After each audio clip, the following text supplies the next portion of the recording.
Imagina que, una mañana, todo simplemente se apaga. No hay luz. No hay conexión. No hay pantallas, sonidos, ni señales. Tu celular, inútil. Los aviones pierden su rumbo. Cirujanos continúan sus operaciones en completa oscuridad. Las ciudades se hunden en un silencio que la humanidad jamás había escuchado. Esto no es ciencia ficción. Es una posibilidad real. Y lo que ocurrirá en los próximos 3 días, cambiará la civilización para siempre. El pulso más débil de una farola en Reykjavik, el brillo neón de Shibuya-ku a medianoche, los pulsos de radar silenciosos que barren el hielo antártico, cada diodo, filamento, láser y sensor que define el latido eléctrico de la Tierra se desvanece en el mismo instante sin aliento. Son las 4:17 UTC cuando el último vatio medible cae a cero. No es un apagón, ni rejillas negras rodantes, sino un nulo planetario perfecto. Ningún parpadeo auroral corona la magnetosfera, ninguna subestación sobrecargada gime en llamas, es una quietud casi arrogante, como si una mano invisible hubiera cerrado el propio interruptor automático del universo. En dormitorios y torres de control, en naves de investigación y estaciones orbitales, los ojos se abren de par en par a una oscuridad tan total que se convierte en el único hecho que queda.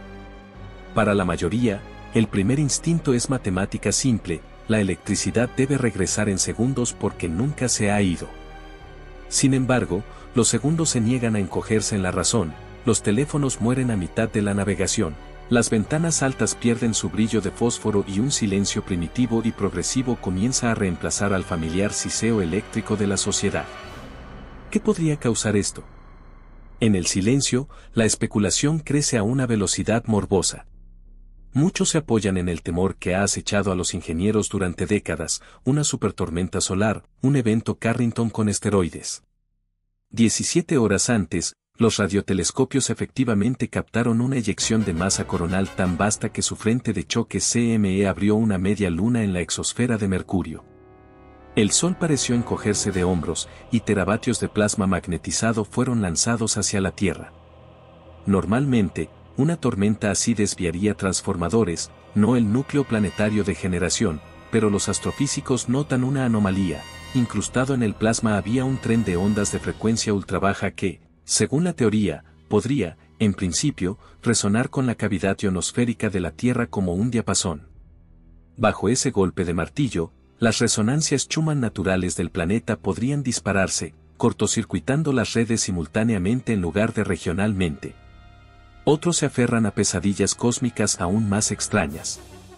En algún lugar de la nube de Oort, un microagujero negro hiperveloz, una canica gravitacional con la masa de Manhattan, pero no más ancha que un protón, podría haber silbado a través de nuestro manto, cortando las líneas del campo magnético y haciendo sonar el núcleo como una campana de hierro, su paso marcado solo por el colapso repentino de la corriente inducida de cada línea eléctrica.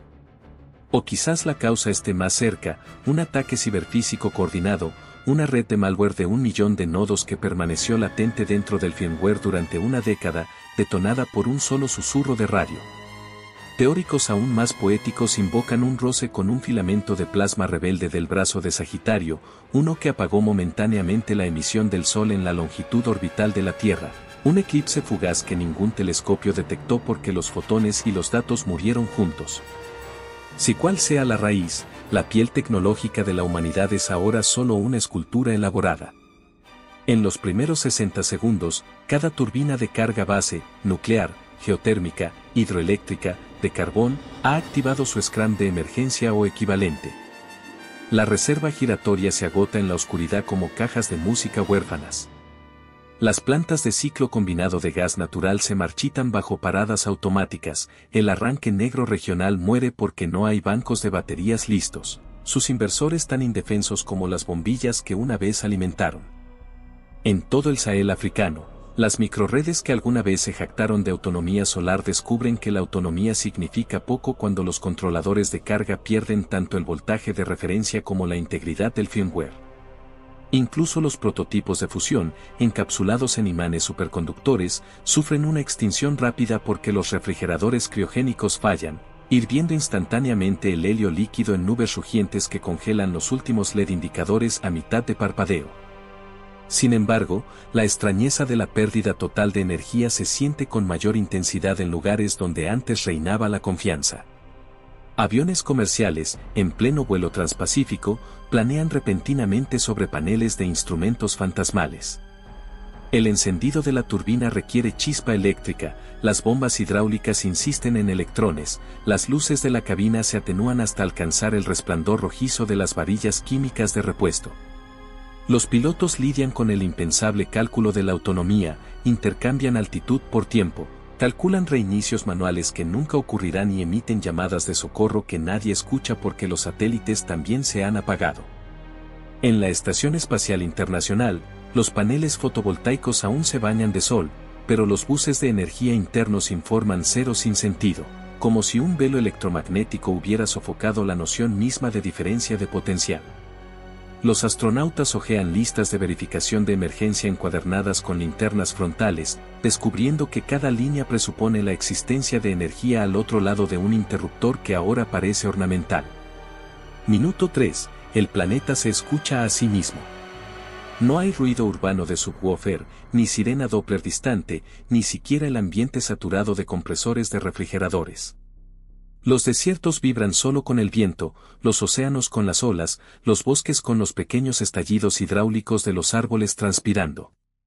Las ciudades son de repente anfiteatros acústicos de confusión humana, los marcos de las ventanas se cierran de golpe cuando los residentes los abren para tomar el aire del verano ahora ausente de los termostatos. Los ladridos de los perros viajan kilómetros. En Sao Paulo, los cirujanos encuentran sus quirófanos ahogados por la aceitosa luz de la luna que entra por las claraboyas, cosen con linternas de mano mientras los anestesiólogos cuentan los pulsos con las yemas de los dedos.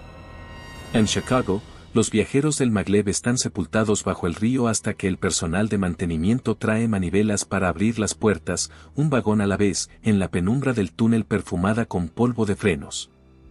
En toda Groenlandia, los científicos que estudian los núcleos de hielo se dan cuenta de que sus depósitos de muestras, que se calientan rápidamente, se disolverán en el olvido científico en cuestión de horas a menos que improvisen una refrigeración que capture el viento que debe aprovecharse mediante palas talladas con sierras de mano desde cajas de helicópteros.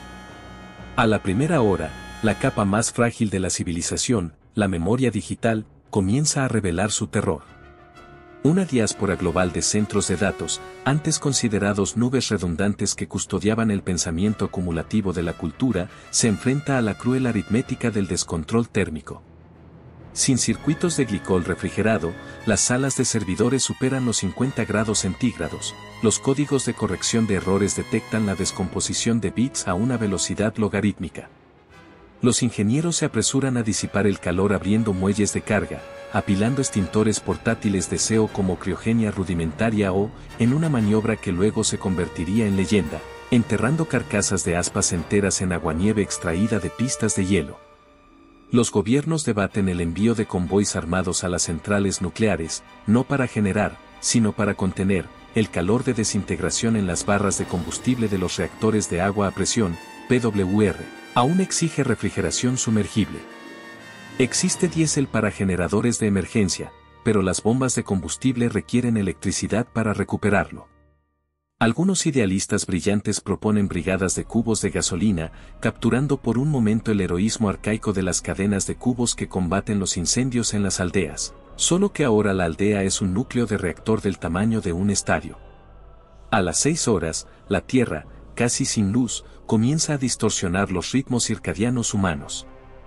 El nervio óptico anhela la dispersión celeste de 470 nm para regular la melatonina, en cambio, las salas de estar iluminadas por velas producen tonalidades espectrales que engañan a los cuerpos y los llevan a un crepúsculo perpetuo. Las madres tranquilizan a sus bebés, que perciben que algo colosal ha cambiado. Los radioastrónomos, ahora irónicamente bendecidos con el silencio radiofónico, sacan sus cuadernos analógicos al exterior y dibujan mapas cósmicos bajo paisajes estelares desenfrenados, normalmente blanqueados por lámparas de sodio. Observan con pánico que las auroras boreales, que alguna vez se pronosticó que brillarían desde la CME, son tímidas, tal vez la propia magnetosfera esté comprometida y no pueda canalizar partículas cargadas. De ser cierto, el planeta es una nave sin escudo en un clima cósmico. La cascada de consecuencias interconectadas se acelera. Las plantas de tratamiento de agua interrumpen la cloración. A última hora, los patógenos comienzan a reproducirse en los embalses municipales. Las bombas de sumidero de los rascacielos fallan y los gases de las alcantarillas suben sigilosamente.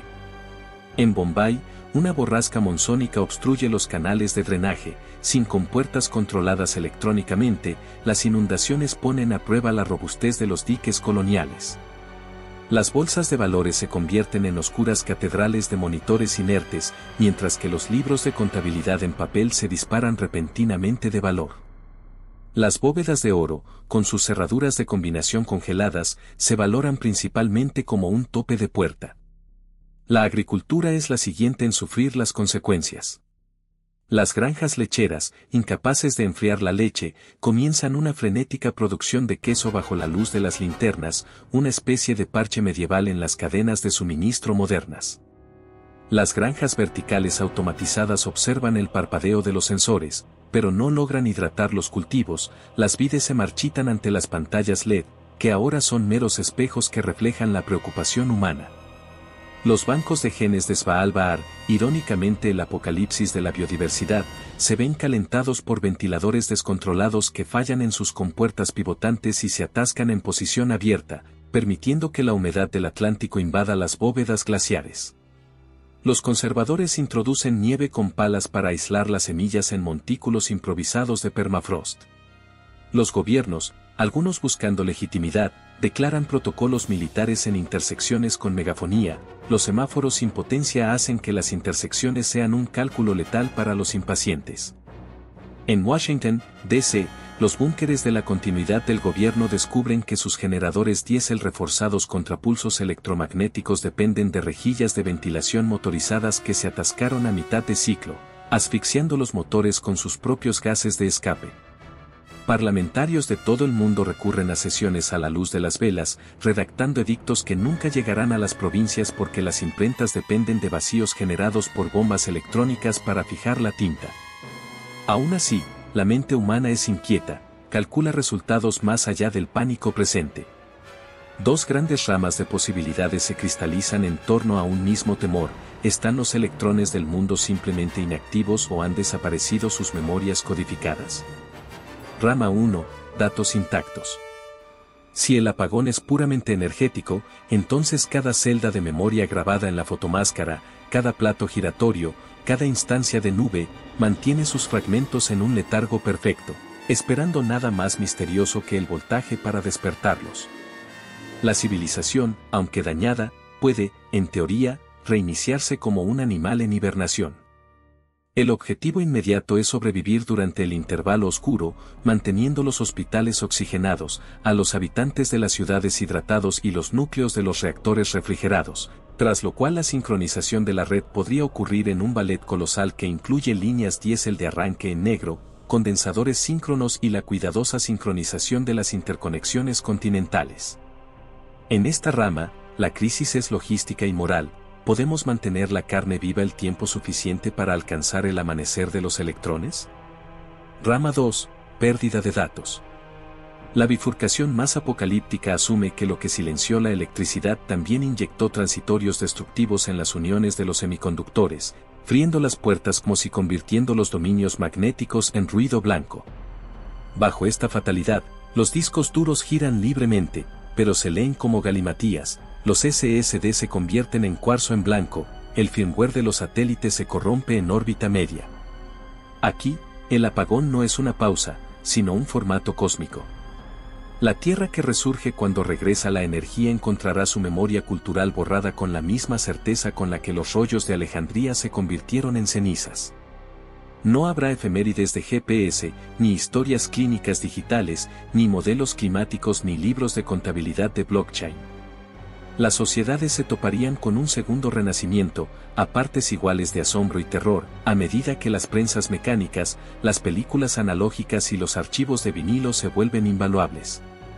Incluso antes de elegir qué rama es el destino, el rango de fallas del equipo comienza a clasificarse en inevitables y posibles.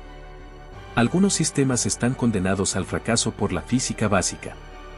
Los devanados de transformadores, diseñados para un flujo oscilante de 50/60 Hz, se sobresaturan bajo una polarización geomagnética similar a la de la CC, se sobrecalientan y funden su aislamiento de celulosa.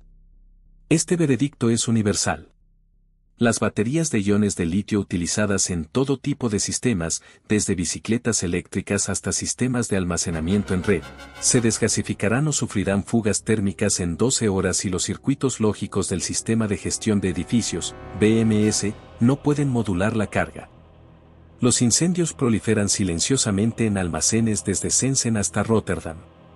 Los imanes superconductores criogénicos en las salas de resonancia magnética extinguen y envían chorros de niebla de nitrógeno a través de los discos de ruptura. Las máquinas sobreviven, pero solo como grandes pesos de cobre. Las redes troncales de fibra óptica permanecen físicamente intactas, pero los repetidores dopados con herbio, espaciados cada 80 kilómetros, son un peso muerto. En este caso, el daño es meramente posible. No está garantizado y depende de si se producen corrientes transitorias en los paneles de control de bajo voltaje. La aviónica de aviación varía desde completamente dañada, sistemas fly-by-wire afectados por sobretensiones transitorias, hasta simplemente inactiva. Los giroscopios analógicos en un puñado de aviones antiguos están listos, una salvación de nicho. Reactores nucleares. Los diseños de agua presurizada enfrentan inevitables problemas de calor de desintegración. Los prototipos de sal fundida podrían funcionar sin problemas gracias a la seguridad del tapón de congelación, lo que los deja meramente en riesgo, no en una ruina segura.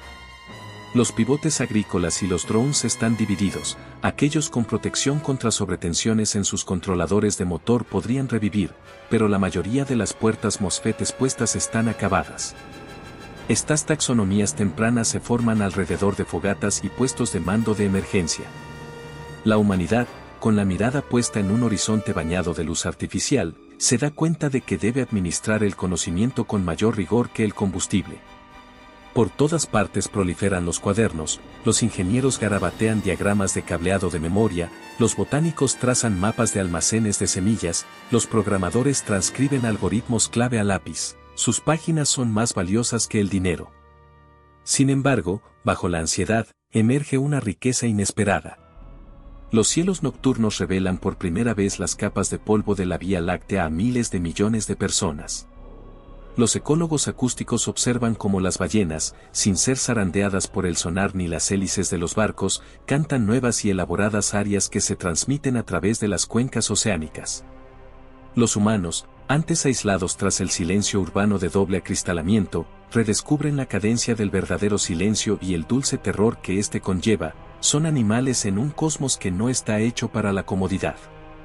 El primer día concluye, si es que se puede hablar de día, con una inversión psicológica más antigua que la civilización. La humanidad mide su seguridad no por lo que ve, sino por lo que oye: pasos, voces lejanas, latidos en tiendas cercanas. Algunos barrios forman literalmente círculos de residencia alrededor de hogueras centrales, una disposición nunca vista desde los castros de la Edad de Bronce, porque las llamas abiertas significan calor y vigilancia mutua. El sueño es irregular. Los corazones laten más rápido bajo la luz de las estrellas, el cortisol se dispara con cada aullido. Pero cuanto más tiempo permanecen los ojos adaptados a la oscuridad, más historias inundan las constelaciones en mentes hambrientas de pantallas. Los astrónomos veteranos recuerdan mitos en voz alta, y los niños, escandalizados al descubrir que estos patrones son milenarios anteriores a la electricidad, comprenden que quizá 3 días sin luz no sean un apocalipsis, sino una cita aplazada con la noche original de nuestra especie. Al amanecer, aunque el amanecer es un rumor detrás de un cielo nublado y opaco, pues las nubes matinales han reclamado un cielo ahora no iluminado por los halos de la ciudad, comienzan nuevos cálculos, inventarios de combustible, una ética profunda sobre el triaje y la inquietante probabilidad de que continentes enteros nunca vuelvan a tener energía. La 72ª hora sin electricidad amanece como un inquietante crepúsculo de semiadaptación. La superficie del planeta, vista desde el espacio, es ahora una esfera moteada de halos de velas agrupados alrededor de deltas fluviales y rutas comerciales interiores. Cada brasa blanca y anaranjada es una ciudad que se encoge hacia su huella medieval. Desde la órbita, la línea de terminación parece magullada, manchada, sin luz sintética, el contraste entre la noche y el día se suaviza en gradientes primarios. Sin embargo, abajo, el pánico metabólico del mundo se agudiza, porque los sistemas humanos toleran la oscuridad mucho mejor que la inmovilidad. 01 La física de la pausa. Dentro de turbinas fuera de servicio, los rotores que una vez giraron a 3000 RPM se han enfriado y deformado minuciosamente, transformando gigantes perfectamente equilibrados en esculturas asimétricas. El acero recuerda el calor, las aleaciones pierden su tolerancia. Sin la suave contramúsica de los lubricantes circulados por bombas eléctricas, micropicaduras florecen en los muñones del eje. Ingenieros, con linternas sujetas a cascos, documentan este silencioso sabotaje del tiempo, escribiendo ecuaciones en paneles de control oxidados. Si la rotación no se reanuda en 36H, se requiere una reconstrucción total. La frase se convierte en un mantra industrial que se susurra desde la presa de Itaipú en Brasil hasta las cascadas de las Tres Gargantas. Cuanto más se prolonga el apagón, menos probable es que las redes puedan arrancar en frío. Las centrales eléctricas dependen de calderas auxiliares diésel para alimentar sus ciclos de vapor, pero las reservas de diésel están rehenes de compresores eléctricos en tuberías. Los ferrocarriles, congestionados por sistemas de señalización silenciosos, no pueden transportar carbón. El personal nuclear descubre una amarga ironía: sus centrales podrían, en principio, autoabastecerse con el calor residual del reactor, pero todas las leyes de seguridad prohíben la ruptura de los enclavamientos de contención sin una verificación electrónica redundante. Las regulaciones que antes se redactaban para prevenir catástrofes ahora impiden la salvación. 02 Extinciones de segundo orden. La ecología comienza su propio ajuste de cuentas. Sin cercas eléctricas, las reservas de vida silvestre africanas experimentan migraciones fantasma. Los elefantes deambulan entre los troncos de las cercas deshilachadas hacia tierras de cultivo donde los graneros sin protección se yerguen tentadoramente llenos. Los agricultores, pobres de escopeta porque las defensas modernas contra la caza furtiva dependían antaño de la vigilancia con drones, lidian con dilemas prehistóricos en tiempo real. En otros continentes, los criaderos con control de temperatura fallan. Miles de millones de alevines de salmón perecen en la oscuridad sin oxígeno, borrando las estaciones de las economías costeras. Las colonias de abejas en los invernaderos escandinavos, privadas de radiación UV suplementaria, se agrupan con letargo y pierden la orientación. La ventana de polinización estival se reduce a 1/3, poniendo en peligro la producción de semillas para los alimentos del año siguiente.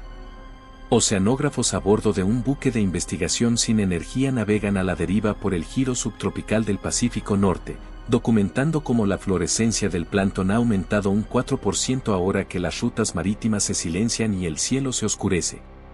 Sin embargo, los mismos científicos observan con curiosidad cómo una calma letal envuelve las zonas costeras muertas. Los desagües municipales, ricos en nutrientes, aún se vierten sin tratar en los ríos. La gravedad es implacable incluso cuando las bombas no lo son, pero los aireadores que antes oxigenaban los estuarios han enmudecido. Los peces trepan cerca de la superficie, excavan branquias en agua hipóxica y mueren en brillantes manchas que reflejan los últimos destellos del amanecer. 03 Políticas en mutación. Con los cables de datos inutilizados, la política estatal retorna a una velocidad que se mide en el ruido de cascos y las banderas de los semáforos. Las comunidades autónomas surgen no de la ideología, sino de la práctica. Un círculo de pueblos de montaña en los Alpes forja una liga de cobre, fundiendo el cableado doméstico en bobinas telegráficas. Resucitan estaciones repetidoras del siglo XIX en picos nevados e inventan un rudimentario código Morse para las necesidades básicas: leche, sal, médicos, hierro. Mientras tanto, las metrópolis en expansión se fracturan en distritos municipales enfrentados, cuyos límites se definen por la distancia caminable y los pozos de agua potable. En Los Ángeles, el Valle de San Fernando bloquea el Boulevard Ventura e imprime vales de madera canjeables por grano. El centro responde controlando las cuencas de captación de agua de lluvia en la red de acueductos, intercambiando agua por productos frescos transportados en camiones cisterna de biodiesel que aún funcionan con reguladores mecánicos improvisados. El control fronterizo evoluciona hacia un consenso fronterizo. Los satélites no ofrecen reconocimiento, por lo que las naciones se otorgan mutuamente derechos de observación. Los diplomáticos pueden cruzar las líneas de demarcación para certificar que no hay una concentración clandestina de tropas, un eco de las costumbres medievales de los rehenes, solo que ahora las computadoras portátiles son reemplazadas por cuadernos de espiral. Sin embargo, la confianza se erosiona cada hora. Los rumores de fusiones de reactores secretos en Siberia se extienden hacia el oeste más rápido de lo que la verdad puede viajar, lo que lleva a los gobiernos escandinavos a evacuar los perímetros costeros en lo que podría ser una falsa rosa de los vientos. En el vacío de información, el pánico aprende a reproducirse. 04 La bifurcación se convierte en destino. Al final del segundo día, el Cuerpo Mundial de Ingenieros acepta que la diferencia entre datos intactos y datos perdidos debe determinarse empíricamente. Diseñan una prueba de fuego universal, rescatar una bóveda enterrada de Chepsipron de primera generación de la década de 1980, dispositivos robustos contra fugas de carga, y leer su contenido con un generador manual que alimenta un osciloscopio. Equipos de los 5 continentes replican el experimento, intercambiando números de pieza mediante mensajeros en bicicleta.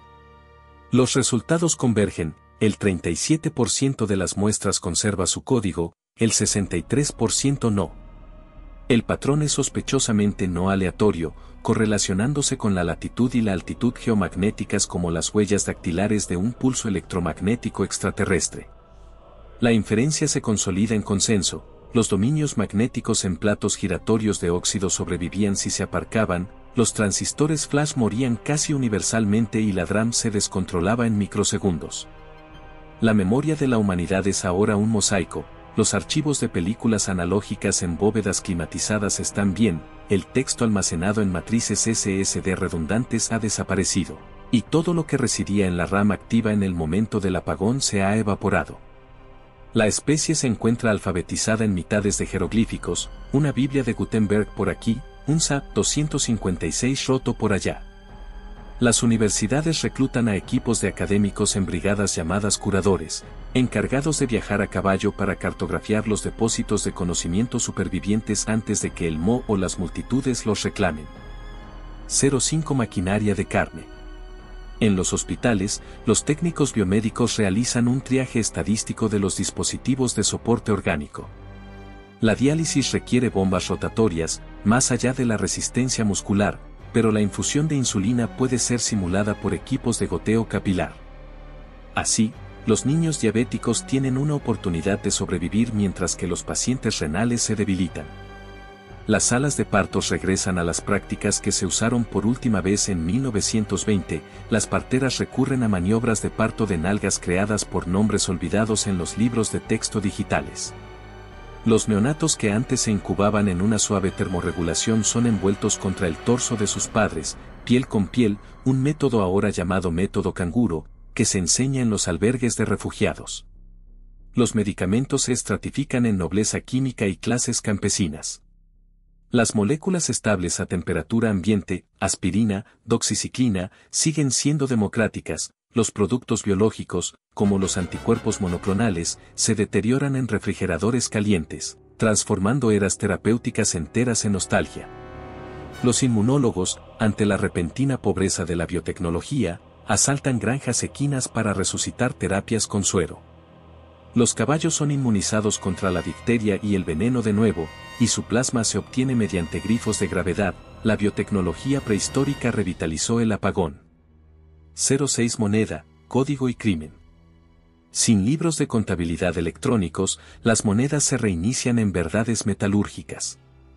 Las monedas de cobre, antes despreciadas en los cojines del sofá, adquieren primacía en el intercambio porque el cobre se funde a temperaturas domésticas y se conecta fácilmente. La plata se atesora por su poder antimicrobiano. El oro, demasiado inerte para funcionar, es visto con recelo por los pragmáticos a pesar de su antiguo glamour. Las organizaciones criminales cambian rápidamente de rumbo. Antiguas bandas de ransomware se reinventan como falsificadores analógicos, grabando diseños de microtalla en planchas de madera para falsificar nuevos billetes. Las fuerzas del orden, superadas en la precisión de los detalles, recurren a la biometría del rostro humano, esbozado en papel por artistas entrenados en el apagón, para perseguir el fraude de identidad. Sin embargo, una minoría de criptoexpertos apuesta por la eventual resurrección de la red. Guardan placas de titanio con frases de semillas bajo piedras de río, creyendo que si la electricidad regresa, la cadena de bloques será la única crónica incorruptible. Estos monjes del nódulo establecen monasterios silenciosos en túneles hidroeléctricos desmantelados, utilizando turbinas manuales impulsadas por cascadas para mantener una sola computadora portátil activa una vez por semana, el tiempo suficiente para verificar si la tasa de hash global se mueve. Cada secuencia de arranque fallida pesa sobre su fe como una duda teológica. 07 Clima sin consolas. La meteorología regresa al teatro empírico. Los meteorólogos suben a los campanarios para observar las formaciones de nubes, miden la presión barométrica con columnas de mercurio y trazan mapas sinópticos en la pizarra. El primer huracán imprevisto toca tierra en el Golfo de México el día 49 del apagón, arrasando comunidades ya de por sí frágiles. La velocidad del viento se calcula a partir de la geometría de la caída de árboles. Las líneas de mareas de tempestad pintadas en los muros de las iglesias se convierten en coordenadas para los empleados de seguros del futuro, si es que los seguros alguna vez resurgen. La tragedia impulsa a los pueblos costeros a una coalición, reclutan a radioaficionados para construir transmisores accionados por pedal. Surge una red irregular de código Morse, emitiendo alertas meteorológicas a lo largo de miles de kilómetros, y cada estación repetidora es un faro de puños golpeando teclas de latón. 08 Psicología de la oscuridad prolongada. Los ciclos de sueño se alargan hasta alcanzar la cadencia natural de 25 horas, arraigada en la genética humana. Privadas de relojes digitales, las comunidades adoptan bienes comunes temporales. Cualquier ciudadano puede tocar una campana pública al amanecer. El recuento de las campanadas desde el solsticio se convierte en un calendario rotatorio. La narración nocturna asume un deber cívico. El analfabetismo no es una vergüenza, ya que la memoria oral merece prestigio. Los rememoradores profesionales recorren los mercados recitando películas perdidas escena por escena ante multitudes embelesadas, convirtiendo el cine del siglo XX en verso homérico. Las bibliotecas, antes mausoleos de silencio, rebosan de voz. La palabra hablada regresa a la tecnología de almacenamiento primario. Pero la oscuridad también engendra conspiraciones. Cultos sombríos predican que la muerte de la electricidad fue un veredicto divino contra la idolatría del silicio. Sus sermones cobran fuerza cuando, en el día 61 del apagón, el cielo nocturno se ilumina tangiblemente, las cortinas de auroras ecuatoriales florecen, con pulsos vermellón e índigo que recorren el cielo. Sin sensores, nadie puede cuantificar el flujo, pero los arcos coronales lamen la estratosfera tan bajo que los restos de aviones brillan con un azul San Telmo. El pánico y la euforia se arremolinan. Algunos afirman que es el sol disculpándose, otros, que la Tierra está perdiendo energía. 09 Primeras chispas de recuperación. Entonces, lo imposible, en la mañana del día 78, una rueda hidráulica con eje de cobre en un pueblo cerca de Lausana, Suiza, acoplada a un generador de corriente continua reacondicionado, produce una corriente medible de 12 voltios a través de una lámpara de filamento de carbono. La bombilla emite una breve luz ámbar antes de estallar, pero el efecto es electrizante en todos los sentidos. En cuestión de horas, los mensajeros corren cuesta abajo con la noticia: la electricidad puede renacer. El mensaje rebota por Europa y llega a Estambul en 2 días a través de una cadena postal galopante. Los talleres se llenan de fervor por la mecánica. Los niños desmontan las dinamos de las bicicletas, los padres desenrollan las bobinas de las estufas de inducción para obtener alambre magnético, y las abuelas sacrifican cubiertos heredados por aleación para soldar. Los éxitos de las imitaciones se multiplican. En Quebec, una cascada que alimentaba una atracción turística de microcentrales hidroeléctricas reaviva una sola fase alterna. En Kenia, paneles fotovoltaicos recuperados, conectados directamente a bombillas incandescentes de CC, brillan tenuemente al mediodía. El apagón no ha terminado, pero su absolutismo se resquebraja. Amanece una nueva era, la energía patchwork. Surge otra división, entre quienes consideran el renacimiento eléctrico como un bien común colectivo y quienes pretenden monopolizarlo. Cerca de Bilbao, un consorcio de magnates navieros se apropia de grúas diésel en los muelles, cargándolas con chatarra para un programa de peaje eléctrico, puertos iluminados con generadores solo si los pueblos pesqueros ceden la mitad de su pesca. Más al interior, las comunas construyen sistemas de mensajería con tirolinas a través de los valles para transportar productos perecederos con mínima fricción, negándose a la extorsión de los generadores. 10. El pivote filosófico. A medida que la cultura resurge, surgen debates sobre qué tecnologías merecen ser resucitadas. Nadie puede rehacer la litografía avanzada rápidamente, los motores paso a paso EUV, antaño construidos en fábricas estériles, ahora son irreparables. Así surge una clasificación tecnológica, tubos de vacío sobre transistores, motores Stirling sobre turborreactores, película analógica sobre sensores CCD. Jóvenes inventores, liberados de la doctrina precolapso, mezclan épocas con exuberante indiferencia, pistones de vapor regulan la frecuencia en turbinas eólicas, engranajes de bioplástico engranan con acoplamientos victorianos, y computadoras mecánicas construidas con ladrillos Lego realizan tablas trigonométricas para artillería con mayor precisión que los artilleros humanos.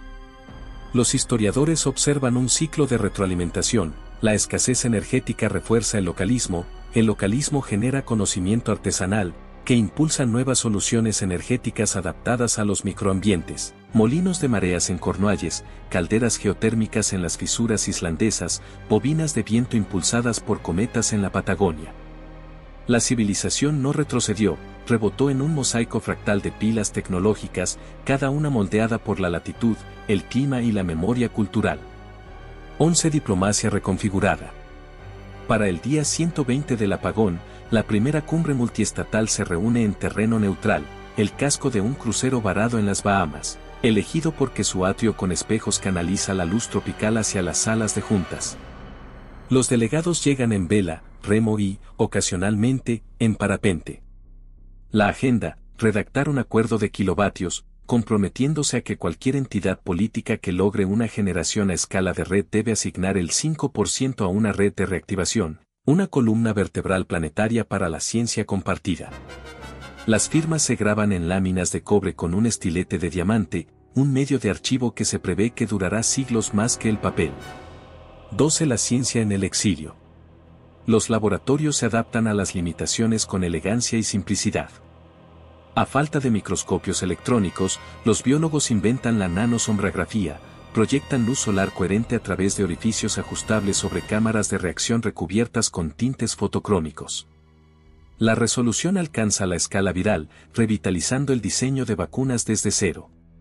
Los astrónomos, privados de CCD, apilan placas fotográficas de vidrio a diferentes distancias focales y luego las superponen con luz de gas para extraer el paralaje, retrasando manualmente las trayectorias de los asteroides. Las matemáticas florecen, la tiza abunda, el pensamiento es libre de energía.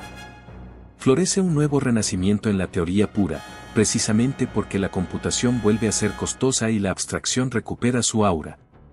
13. Ecos del mundo antiguo. De vez en cuando, una reliquia de la era pre-apagón resurge como una neurona descontrolada.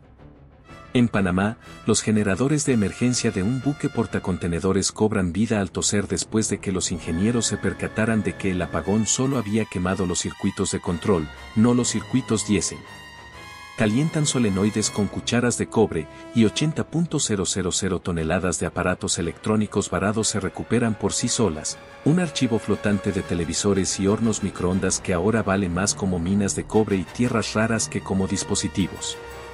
En el desierto de Nevada, los espejos térmicos solares aún siguen la trayectoria del Sol gracias a mecanismos de reserva impulsados por la gravedad, la sal fundida que concentran permanece líquida bajo su capa aislante. Cuando un equipo de recolectores de residuos desvía el calor a un motor Stirling, logran el primer gigavatio segundo de energía continua tras el colapso, suficiente para fundir aluminio recuperado de aeronaves descongeladas, dando origen a la primera fundición post-colapso.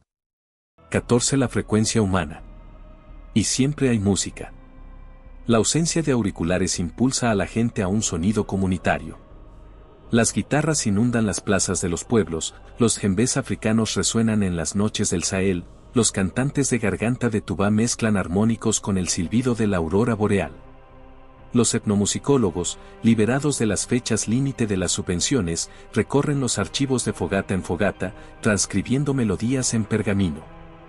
Surge una teoría según la cual los ritmos de los pulsos se aceleran con el retorno de la electricidad, como si el ritmo humano estuviera sincronizado con la corriente alterna. Las primeras bandas híbridas electroacústicas posteriores al colapso pondrán a prueba esta premisa algún día. 15 hacia el atardecer del tercer día. Al cierre de la 72ª hora, el apagón ha dejado de ser una interrupción, es el año cero de una nueva línea de tiempo. Niños demasiado pequeños para recordar las pantallas táctiles ahora tienen la edad suficiente para tejer fibra de algas en cuerdas. Para ellos, nube solo describe el clima, sin embargo, heredan la luz de las estrellas sin la contaminación de los LED y un cielo donde los satélites, antaño un enjambre mercurial, ahora solo trazan quemaduras silenciosas a medida que sus órbitas se desintegran.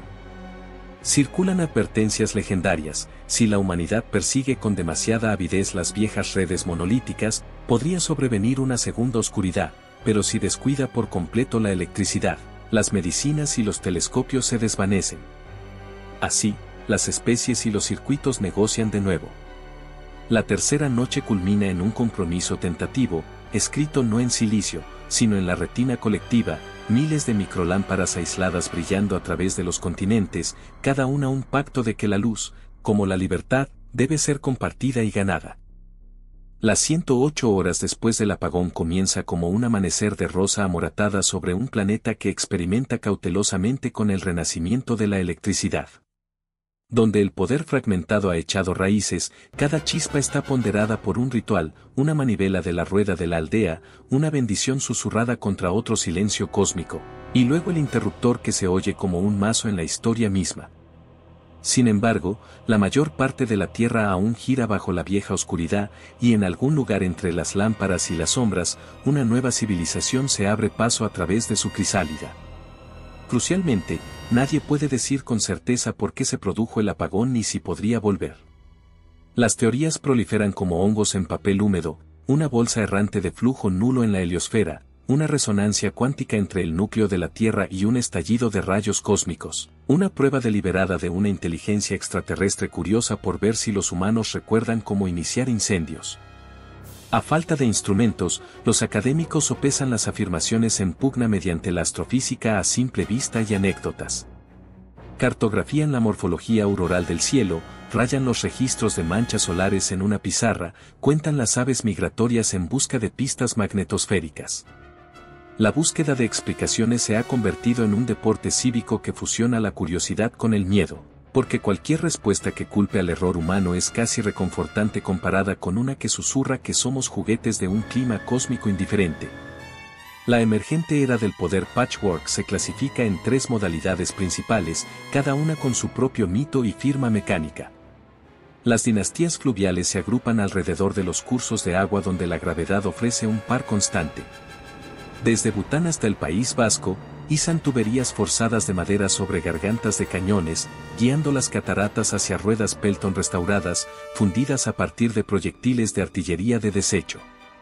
Su credo es la permanencia, las turbinas deben girar durante siglos, por lo que evitan las altas revoluciones por minuto en favor de rotores lentos y robustos como toros, y cojinetes de fricción engrasados con sebo fundido.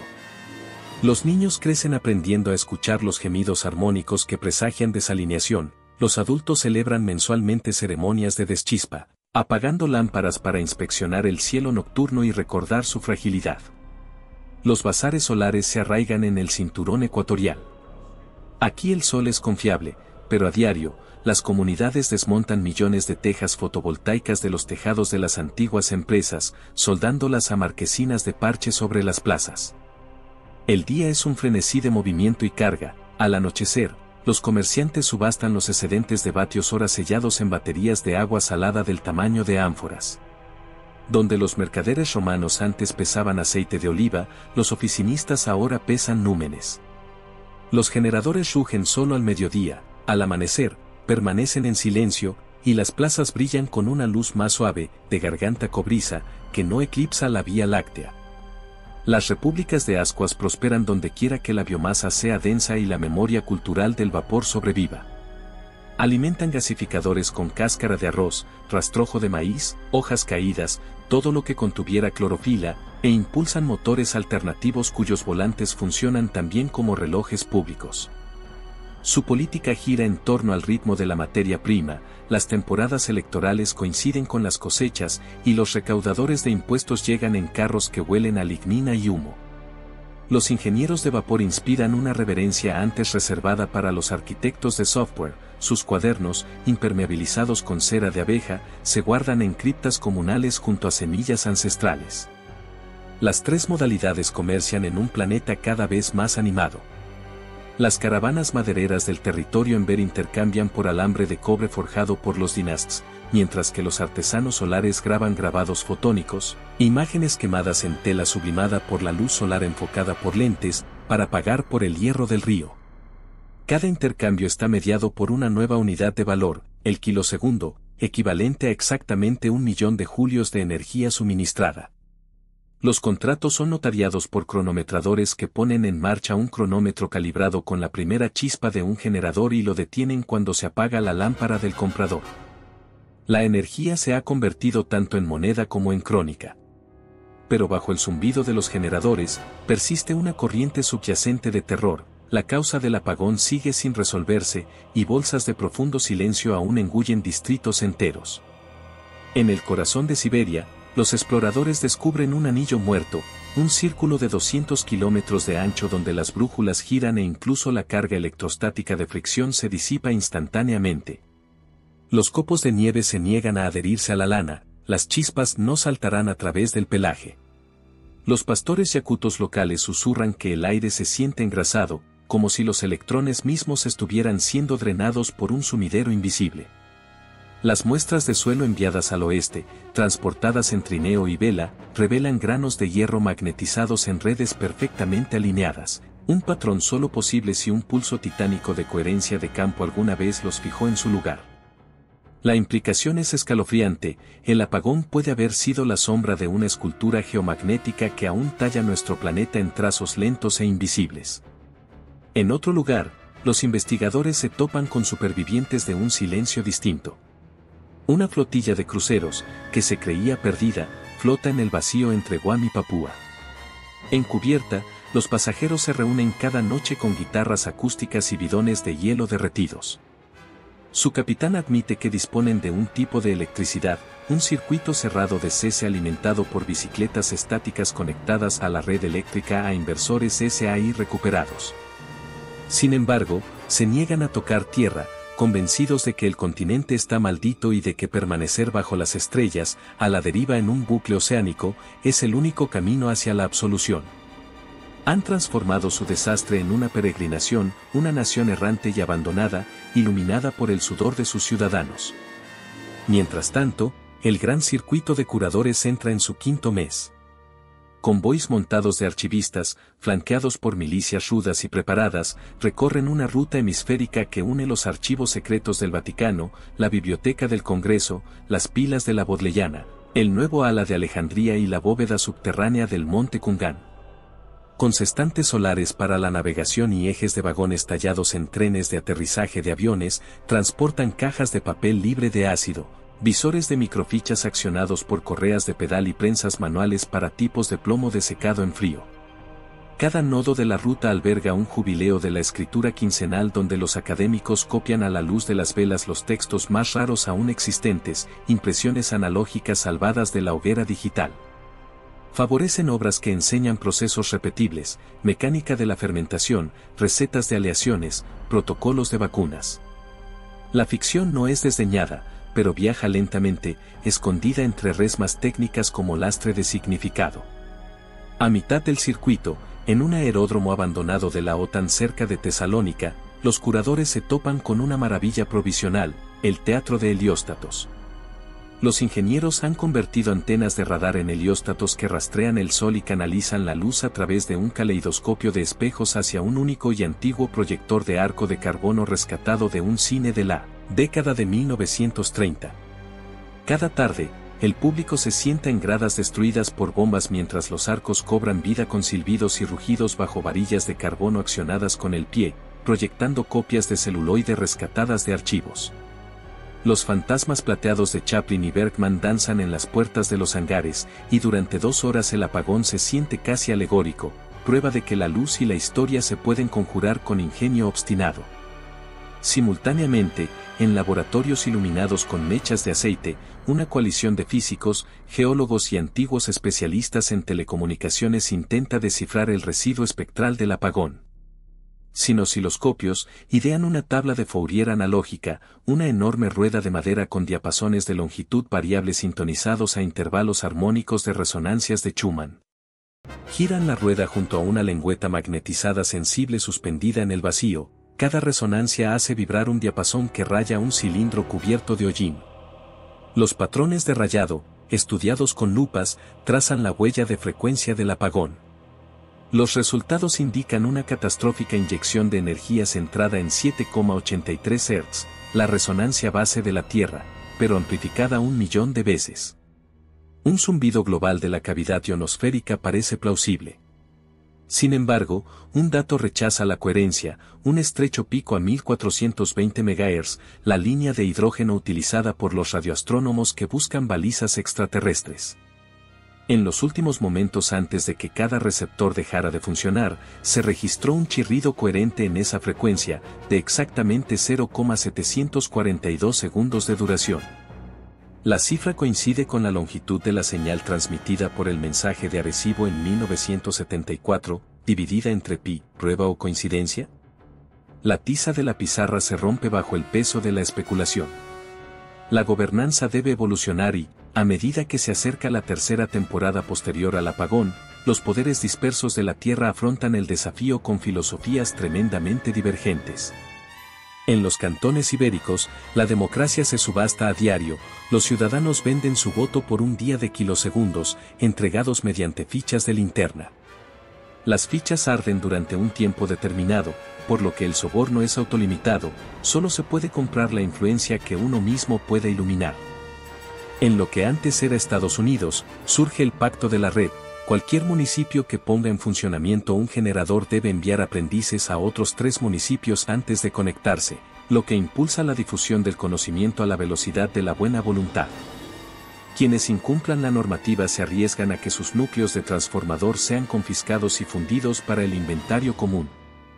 Por el contrario, el Regnum .0, un enclave teocrático que se extiende a lo largo de antiguos emiratos petroleros, decreta la electricidad como pecado planetario. Imponen diezmos fotónicos, confiscando cobre y vidrio óptico para suprimir el resurgimiento eléctrico, utilizando la narrativa del apagón como prueba del desagrado divino.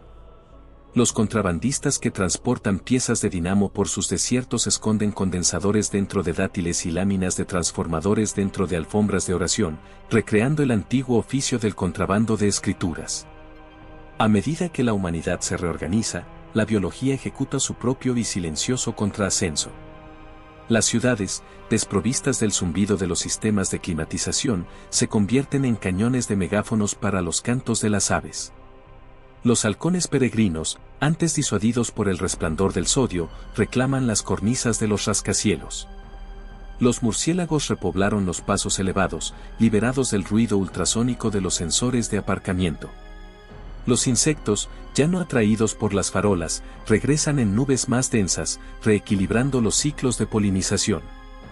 Los agricultores registran un aumento del 15% en las cosechas donde la oscuridad nocturna es más profunda, hasta que las plagas de langostas, igualmente envalentonadas, igualan las ganancias en plagas explosivas. El caos y la fecundidad juegan al sube y baja en un planeta que aprende a respirar. Es entonces, en el punto intermedio entre la catástrofe y el renacimiento, que la cuarta rama de la posibilidad se vislumbra, la reiluminación selectiva. Los tecnólogos argumentan que, en lugar de esforzarse por reiniciar las redes monolíticas, las sociedades deberían superponer una malla inteligente, ágil y de baja frecuencia, una que pulse corriente en sincronía con las resonancias naturales del planeta, apaciguando o evitando así cualquier factor cósmico que haya desencadenado la primera oscuridad. Proponen redes sincrónicas Schumann, conectando regiones de modo que su fase se alinee con los modos de cavidad locales. Si el jurado cósmico efectivamente castiga la desviación, mantenerse en sintonía podría otorgar inmunidad. Los escépticos lo presentan como folclore tecnognóstico, los idealistas lo llaman la única unión de física y humildad que podría evitar un segundo colapso. Surgen proyectos piloto.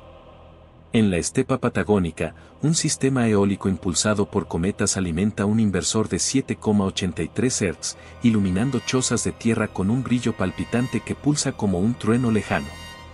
Los residentes afirman que la luz rítmica calma al ganado y enmascara la actividad humana de los depredadores, dos ventajas que nadie predijo. Al norte llegan informes de lobos menos propensos a invadir zonas y de menos muertes cardíacas súbitas entre los ancianos, placebo o resonancia. El debate impulsa la financiación en kilosegundos y con fe. Mientras tanto, los monjes del nodo se anotan su primer milagro auténtico.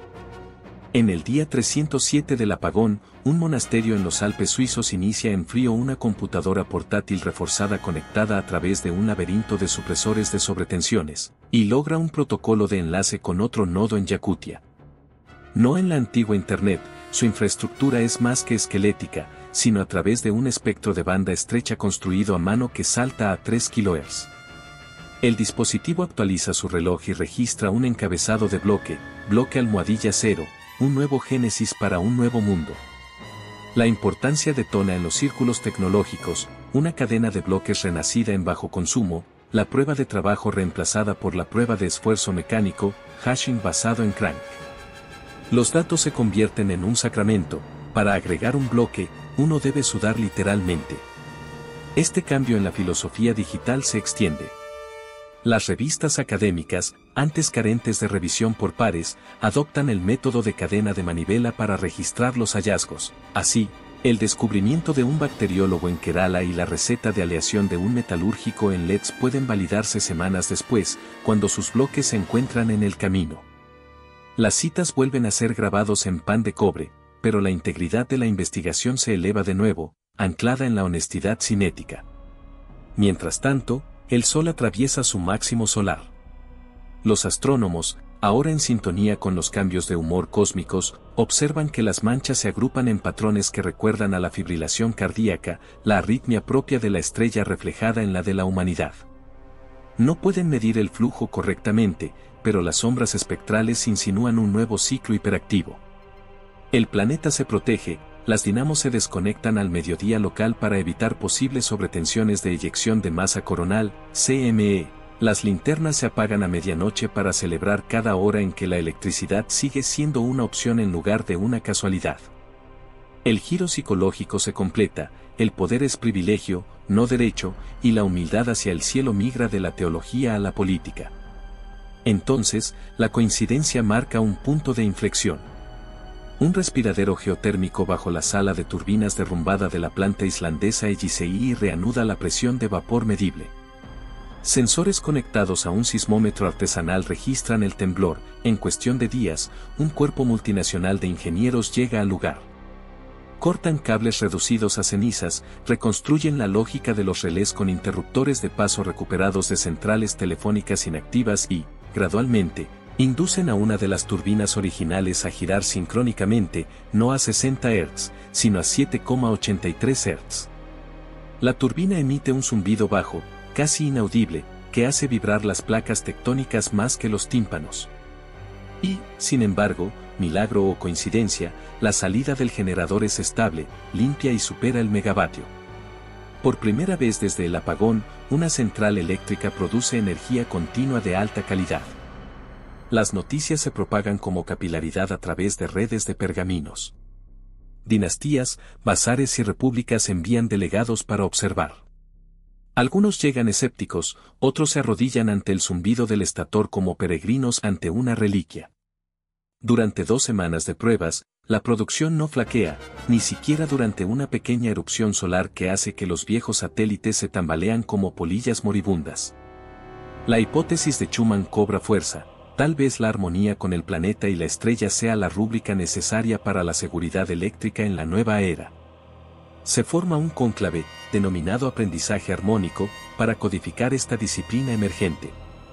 Su carta fundacional fusiona ingeniería, sismología, etnografía, para integrar la sabiduría indígena sobre la Tierra y cosmología. Planean una red global de estaciones subaudibles, cada una sintonizada con un nodo de resonancia local, tejiendo un tapiz de poder que respira con la Tierra en lugar de sofocarla. Algunos lo llaman utópico, otros dicen que es simplemente la siguiente iteración lógica después de que la extralimitación destrozara la vieja red. Culturalmente, un renacimiento titila con vida. Los teatros incorporan zootropos mecánicos accionados por pedales, los pintores muelen pigmentos al amanecer con morteros envueltos en la luz de la dinastía, los poetas celebran golpes de reloj de arena donde cada verso debe terminar antes de que la arena se escurra y el aceite de las linternas se agote. Las bodas sincronizan sus votos con las pulsaciones del amanecer de los generadores locales, simbolizando la concordia con la cadencia cósmica. Los festivales de la oscuridad conmemoran el vacío original de 3 días cada equinoccio. Todas las lámparas se apagan voluntariamente y los ciudadanos comparten historias del primer silencio para que los niños recuerden tanto el terror como el triunfo. Pero las heridas del planeta no han sanado. Caídas de satélites caen sin control, depositando tentadores tesoros de paneles de arseniuro de galio y tanques de hidracina tóxica en bosques y mares. Los microplásticos vuelven a surgir en deltas fluviales donde el tratamiento del agua aún está en desarrollo. Y el anillo muerto de Siberia se ensancha 1 kilómetro cada luna, según las estacas de carbón que clavan los geodestas. Cualquiera que sea la fuerza que cosió esa zona nula sigue viva, y su expansión escribe una contranarrativa en los márgenes de la esperanza.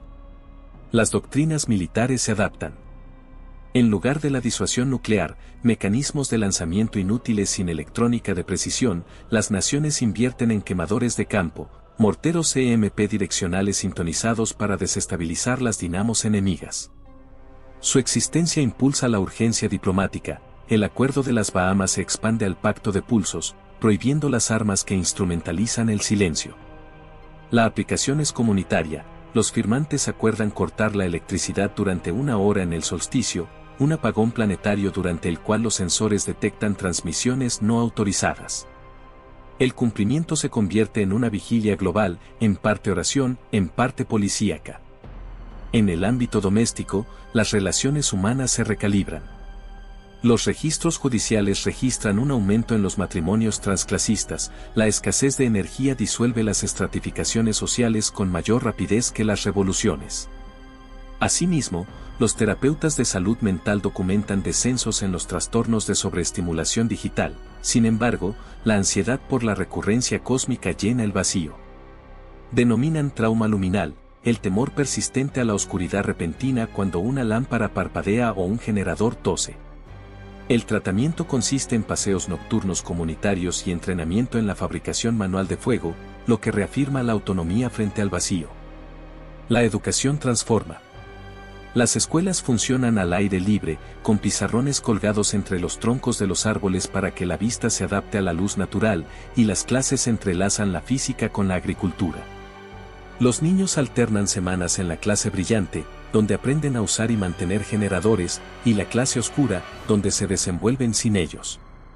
El lema grabado sobre innumerables arcos de patios escolares dice, disfruta de la chispa, pero aprende de la oscuridad.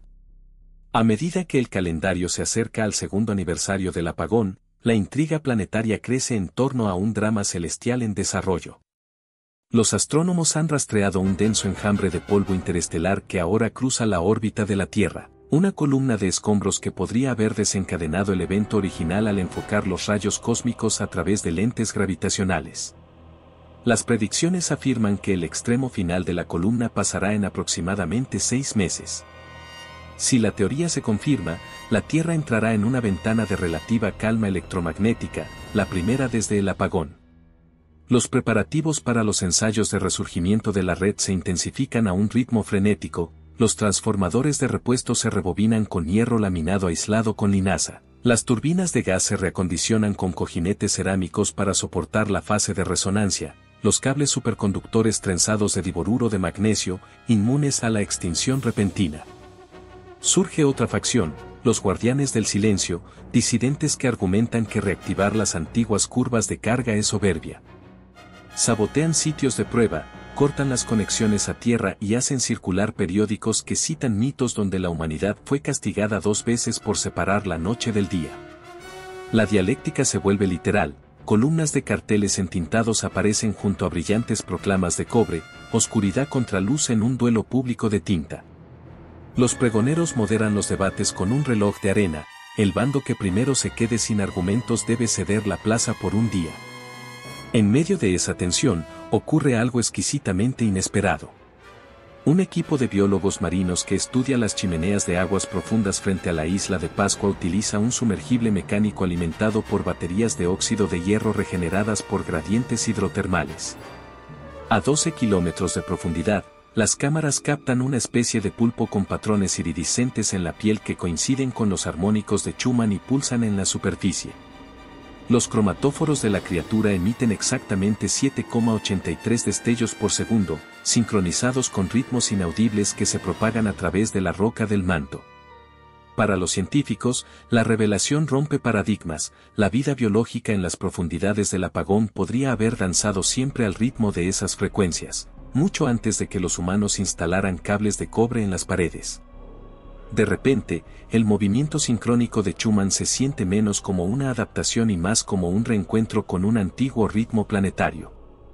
Así, el tercer capítulo del relato del apagón concluye con un temblor de anticipación, atrapado entre el anillo muerto en expansión y el amanecer armónico, entre las ambiciones de un gran resurgimiento de la red y los votos de una luz templada, entre la amenaza cósmica y las nanas de los cefalópodos en una oscuridad insondable. La humanidad se encuentra a punto de decidir si se conectará de nuevo a su colosal relámpago a demanda o se conformará permanentemente con una sinfonía de fuegos más pequeños, armonizados con la Tierra. El segundo aniversario del Gran Silencio se cierne como un eclipse solar que todos pueden sentir pero nadie puede ver. En todas las latitudes, la humanidad se apresura a completar el destino que ha elegido. Algunos pulen los ejes de los rotores para el mayor conjunto de generadores síncronos Schumann jamás intentado. Otros afilan hachas para defender la oscuridad. El calendario está cargado de presagios. Los astrónomos trazan el límite menguante de la columna de polvo interestelar en mapas estelares pintados sobre el techo de un antiguo observatorio en Córdoba. Los economistas, su disciplina ahora una fusión de termodinámica y antropología, clavan toscos gráficos de hilo en tableros de corcho para adivinar qué regiones pueden sobrevivir a otra conmoción sistémica. Los poetas son los más ocupados de todos, porque todos quieren palabras para recitar si mañana vuelve a vaciarse el cielo. 01 La ventana de la calma. Las mediciones tomadas con globos ionosonda ad hoc, envolturas de lona calentadas con quemadores de gas de madera, confirman lo que esperaban los observadores del cielo. El potencial eléctrico de la ionosfera se ha asentado en su estado más tranquilo desde el apagón. Esa calma, que se espera que dure 83 días, se bautiza como la ventana. Para muchos, es un periodo de prueba concedido por el propio cosmos, una oportunidad para demostrar que la electricidad puede coexistir con la humildad. Los gobiernos emiten decretos escritos tanto con tinta como con presupuestos de potencia. Cualquier experimento de red debe limitar la frecuencia en o por debajo de los picos locales de Schumann, debe aislarse tras fusibles mecánicos que se cortan bajo picos armónicos anómalos y debe mantener intervalos de oscuridad nocturnos para la recuperación ambiental. Si se infringen las reglas, el pacto de pulsos autoriza a los gobiernos vecinos a cortar las líneas con cinceles fríos. Incluso los guardianes del silencio conceden una tregua, siempre que sus emisarios puedan observar cada prueba. Llegan envueltos en lino índigo que absorbe la luz de las linternas, con los rostros marcados por sigilos de ceniza que representan el vacío de 3 días.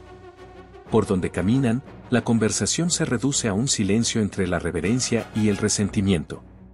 02 La gran sincronización.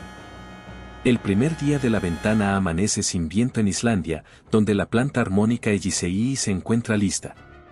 Su sala de control es una catedral de tecnologías reutilizadas, péndulos de latón registran microvariaciones, interruptores de baquelita suenan como metrónomos, y una enorme regla de cálculo circular, de 6 metros de diámetro y montada horizontalmente, permite a los operadores calcular la carga frente a la resonancia en tiempo real. Al mediodía local, reciben confirmación por semáforo de Patagonia y Bután de que sus estaciones prototipo de satélite están en fase a 7,83 Hz. se da la orden de aumentar la potencia. La velocidad del rotor aumenta con un sonido a medio camino entre el canto gutural y el trueno. Los alternadores de cobre exhalan ozono, los indicadores tallados en vidrio volcánico suben de nivel, una respiración a la vez. Al sobrepasar la marca de megavatios, 3 observadores se desmayan, 2 de júbilo, 1 de miedo. Se libera un halcón mensajero con una cinta que cambia de color con la luz del sol para señalar el éxito a los observadores a lo largo del litoral atlántico. Las ovaciones se extienden hacia el este más rápido de lo que podría viajar cualquier paquete de cadena de manivela. Al anochecer, las hogueras florecen en los cabos europeos como un semáforo incandescente. Sin embargo, la sincronización es solo la mitad de la apuesta. Para que la armonía se mantenga, los generadores de 3 continentes deben compartir la energía a través del éter, no a través de cables. Los ingenieros de radio, agazapados en una torre de piedra cerca del Mont Saint-Michel, activan su invento estrella, el tambor largo. Se trata de una antena vertical conectada a tierra a 200 metros de altura, enrollada con una hélice de cobre y sintonizada mediante un foso lleno de agua que sube y baja contra un muro de contención escalonado para ajustar la inductancia. Al activarse, acopla la salida LGCI a la propia cavidad de la ionosfera terrestre, convirtiendo el planeta en una colosal línea de transmisión. En teoría, cualquier receptor especificado para el fundamental puede extraer energía de las estacas de tierra, de la misma forma que las ondas telegráficas antaño absorbían corriente de circuitos de un solo cable. Momentos después, al otro lado del mundo, una cultivadora de algas en la costa chilena toca 2 placas de cobre hundidas en pozas de marea y ve una lámpara de prueba parpadear. Llora tanto que sus vecinos creen que está herida. La energía, antes capturada por los monopolios del metal y la burocracia, se ha descontrolado. Para los creyentes, es prueba de una reconciliación cósmica; para los escépticos, el preludio de una segunda catástrofe, más profunda, cuya magnitud ninguna regla de cálculo puede captar. 0,3 contrafuerzas. La resistencia crece de inmediato. En la 9ª noche de la ventana, los guardianes del silencio sabotean el foso del tambor largo, abriendo compuertas para que el agua de mar inunde la cavidad, desintonizando la antena y desconectando los receptores periféricos. Dejan un garabato de tiza en la base de la torre: el silencio fue misericordia. Horas después, una milicia de la dinastía fluvial rodea el sitio, pero los saboteadores han desaparecido en una marisma salada pálida por la luna. La represalia parece tentadora: cortar sus asignaciones de faroles, confiscar su cobre, pero el consejo de Ellisegui vota moderación. Si el poder justifica el castigo, dice la ingeniera presidenta Clara Magnudo-Tir, entonces no hemos aprendido nada. En cambio, recalibran el tambor, esta vez entrenando a los usuarios remotos sobre cómo rastrear la fase localmente, para que un solo punto de estrangulamiento nunca más pueda atenuar las nuevas constelaciones de la red. La autonomía, no el alcance, se convierte en estrategia. En otros lugares, el sabotaje fomenta actos de eco. Los partidarios de la República en verde despotrican contra la transmisión de corriente terrestre como un caballo de Troya para la influencia extranjera, incendian un depósito de rectificadores del bazar solar.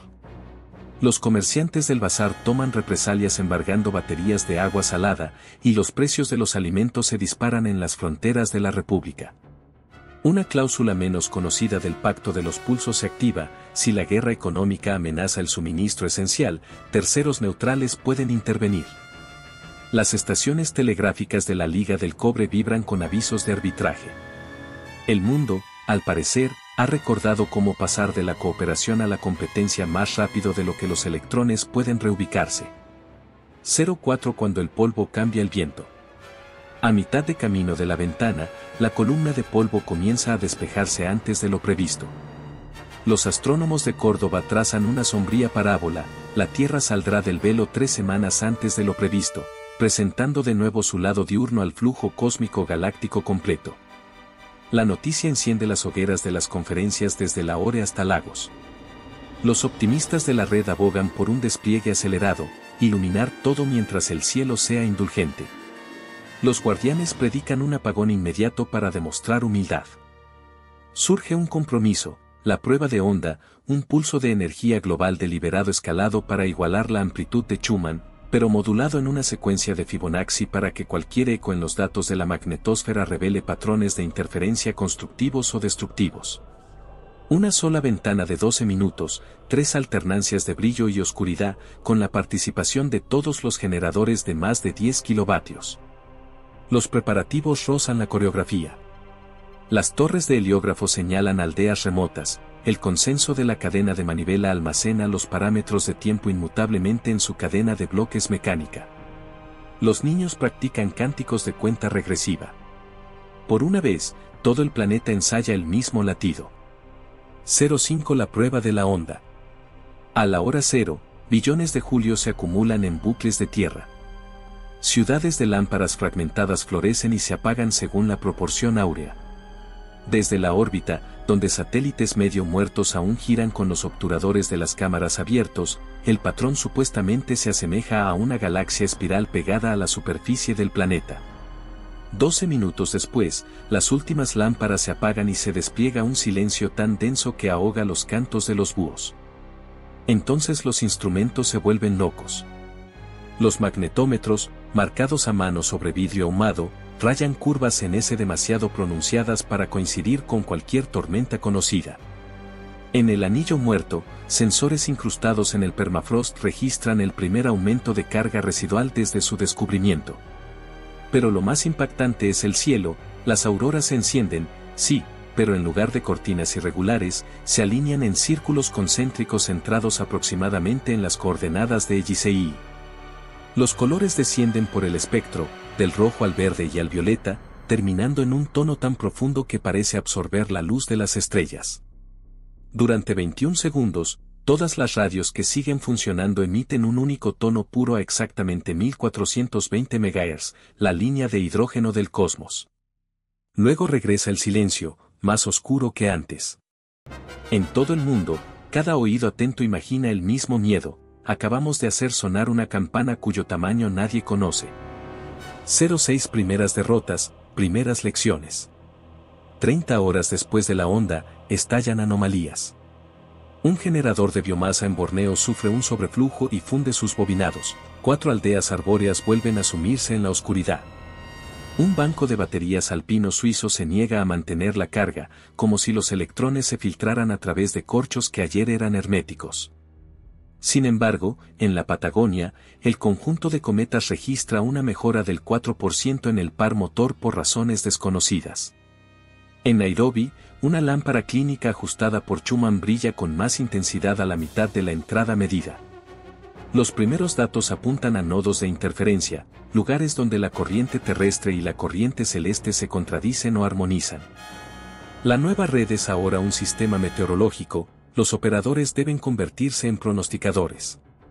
Una coalición, mitad ingenieros, mitad chamanes, propone las forjas de la vigilia, talleres regionales equipados para fabricar rotores de repuesto rápido, inductores ajustables y capacitar a pastores de frecuencia expertos en detectar remolinos armónicos de oído. Las forjas se abren en centros comerciales abandonados, en ruinas de estadios deportivos, en criptas de catedrales antaño silenciosas. Cualquier estructura cavernosa con paredes suficientes para albergar telares de cobre y pilas de amortiguadores de basalto. Los aprendices duermen entre las bobinas para memorizar los graves zumbidos de una operación estable. 07 El anillo muerto se agita. Quizás lo más inquietante es que geodestas en Siberia informan que la expansión del anillo muerto se detiene 3 días después de la prueba de onda. No solo se detiene, sino que se contrae varios metros. Las muestras de suelo crepitan con magnetismo residual que ahora se disipa con normalidad en lugar de desaparecer en el vacío. La líder del equipo, Nadezhda Kinak, publica, en hoja de cobre, archivada en la cadena de manivela, la hipótesis de que el pulso sincronizado anuló cualquier onda estacionaria que hubiera filtrado carga a las redes del subsuelo. El anillo, afirma, pudo haber sido una cámara de eco cósmica, y la prueba de onda reajustó sus paredes. Su conclusión galvaniza la política. De repente, los guardianes del silencio se dividen, una minoría admite que las rejillas armónicas podrían ser correctivas en lugar de blasfemas. Los cismas fracturan sus monasterios, los debates que antes se susurraban en los sótanos se extienden a los patios públicos. Algunos abades rompen sus propios sigilos de ceniza, saliendo a la luz de las linternas por primera vez desde el apagón. 08 Caída de la cortina de polvo. En el día 62 de la ventana, las métricas de polvo confirman que la Tierra ha emergido completamente de la columna.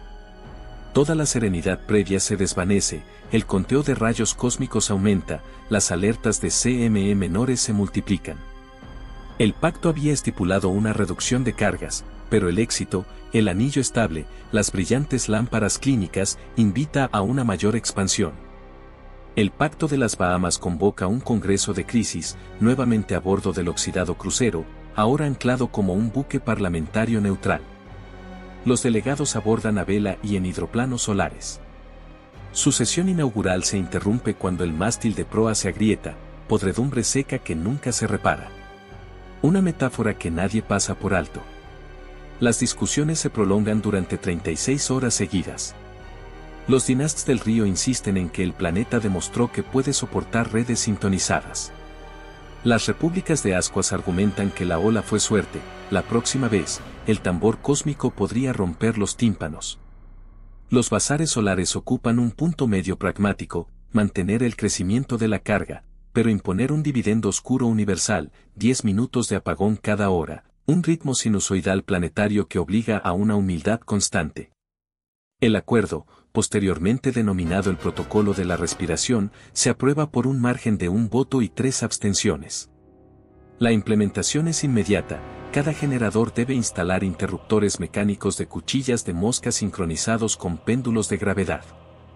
Las luces del mundo ahora parpadean al unísono, una lenta inhalación y exhalación de luminancia. Los niños nombran la fase brillante como corazón diurno y la fase oscura como aliento nocturno, incorporando la ingeniería a un lenguaje más antiguo que los libros de texto. 09 Niños de ambas luces. El protocolo produce beneficios colaterales imprevistos. Los agricultores descubren que la eficiencia de la fotosíntesis aumenta con la iluminación pulsada, los estomas parecen cerrarse menos, lo que ahorra agua. Los ecólogos urbanos observan que las aves migratorias navegan con mayor precisión con ventanas oscuras habituales, lo que reduce las colisiones con fachadas acristaladas. Los indicadores de salud humana se disparan, la microoscuridad regular restablece las señales circadianas, aliviando el insomnio que había afectado a las ciudades generadoras. La expresión cultural también florece. Los músicos sincronizan sus actuaciones con el ciclo de la respiración, tejiendo el silencio como ritmo. Los arquitectos diseñan templos del pulso, cuyos vitrales solo se alinean cuando las lámparas parpadean, proyectando murales efímeros sobre el empedrado. Los amantes se comprometen en el tiempo, de modo que el beso final llega en la cúspide de la respiración nocturna, un romance gamificado que se convierte en folclore a finales de mes. 10 El silencio regresa y pasa. 74 días después de la apertura de la ventana, durante una pequeña borrasca geomagnética, los instrumentos detectaron una caída de tensión en la red eléctrica. Durante 10 aterradores minutos, no fluyó nada, el pulso del mundo se detuvo. Muchos temen que este sea el segundo juicio. La gente contuvo la respiración, literalmente. Cuando las lámparas volvieron a encenderse según lo previsto, aliento nocturno, luego corazón diurno, los vítores estallaron desde los tejados a 3 continentes de distancia. La caída de tensión fue un evento decisivo, los interruptores mecánicos del protocolo de respiración se sacrificaron en lugar de forzar la ionosfera. Psicológicamente, ese único apagado seguro culmina lo que la sincronización inició. La humanidad ahora confía en sus ritmos. No con ingenuidad, las forjas de la vigilia mantienen caliente el cobre fundido, pero la confianza se filtra hasta la médula. El apagón se une al léxico de catástrofes superadas, como glaciaciones y plagas. Los padres cuentan cuentos de fantasmas portátiles y fuego celestial antes de dormir, pero los niños criados en aldeas con la respiración entrecortada los consideran mitos aleccionadores en lugar de horror vivido. 11 Cartas al futuro. Con la estabilidad llega la retrospección. Los curadores proponen un proyecto más grandioso que cualquier visita a una biblioteca, el Códice de la Luz, un compendio de todo lo que la humanidad ha reaprendido o replanteado desde el apagón. Se escribirá en 3 soportes, discos de níquel grabados, pergaminos sin lignina y secuencias de cuentas de vidrio coloreadas legibles mediante cifrado óptico, almacenado en cámaras excavadas a gran altura sobre el nivel del mar y lejos de grietas tectónicas. Su característica más radical, cada entrada incluye una nota al margen sobre cómo derivar el conocimiento de los primeros principios en la oscuridad. No hay algoritmo sin su equivalente en una herramienta manual, no hay fórmula de vacuna sin un análogo de fermentación, no hay poema sin marcas de cadencia oral. La obra comienza bajo los arcos de piedra caliza de la cripta de la Catedral de Chartres. Las campanas del campanario tañen los cambios del reloj de arena, escribas con delantales de lino anotan diagramas a la luz de una lámpara afinada por Schumann. El primer volumen del códice termina con una página en blanco, reservada para cualquier explicación del apagón que los futuros estudiosos decidan. Dejarla vacía no es un descuido, sino una promesa, la humildad permanecerá perpetua. 12 hacia la quinta temporada. Los agrónomos ahora marcan el calendario de forma diferente. Más allá del invierno, la primavera, el verano y el otoño, añaden la temporada de Fos, la ventana de 80 días que se predice que se repetirá con cada paso orbital por el brazo de cola de la corriente de polvo. Durante Fos, se permiten experimentos intensivos de la red, fuera de ella, solo cargas del protocolo de respiración. Esto institucionaliza la cautela y la esperanza a partes iguales. Las caravanas comerciales orientan sus ciclos de modo que las tareas de alta energía, cocción de vidrio, forja de metales, bioreactores de alta presión, alcancen su máximo rendimiento en Fos. El resto del año se dedica al mantenimiento, la reflexión y, cada vez más, la exploración. Porque persiste una picazón inquietante. El chirrido de hidrógeno a 1420 MHz que acompañó la prueba de onda atormenta las mentes como música medio olvidada. ¿Llamó la humanidad y alguien respondió? Una nueva generación de radioastrónomos, que utiliza conjuntos puramente pasivos, solo receptores, para apaciguar a los guardianes, hechos con espirales de papel de aluminio como ruedas de carreta, escuchan durante cada respiro nocturno. Hasta ahora, el cielo permanece en silencio. El silencio que ahora fomentan por política se convierte en un instrumento, la ausencia de chirrido también es información. 13 legado y canción de cuna. 5 años después del apagón, un festival inaugura el primer segmento de la red intercontinental totalmente armonizado, de la Patagonia a Islandia y Bután en un solo circuito. Las linternas a lo largo de ese meridiano brillan con un sutil color lavanda, una mezcla de tintes adaptada a la frecuencia de la red, de modo que cualquier variación las tiñe de rojo o azul, un medidor público de la salud planetaria. Niños viajan en patinetas de madera bajo arcos lavanda cantando rondas de llamada y respuesta que imitan el protocolo de la respiración. La luz es préstamo, la oscuridad es de vida, corean con decenas de acentos, comparte la chispa, y la noche te comparte a ti. A medianoche, como dicta el protocolo, las lámparas se apagan. Durante medio minuto, solo reina la luz de las estrellas. La Vía Láctea cubre el planeta con un fuego silencioso. En algún lugar, pulpos en la penumbra bentónica pulsan cromatóforos sincronizados, demostrando un parentesco invisible. Cuando el corazón diurno regresa, no parece conquistar la oscuridad, sino emerger de ella, como la melodía de una canción de cuna. La historia que comenzó con un perfecto vacío planetario no termina con reflectores triunfantes ni con un silencio eterno, sino con un soplo, una corriente alterna de moderación y audacia, ciencia y mito, electrón y eco. La humanidad mantiene su luz nocturna pequeña, su curiosidad gigantesca y su humildad sintonizada con el tambor silencioso de un mundo vivo.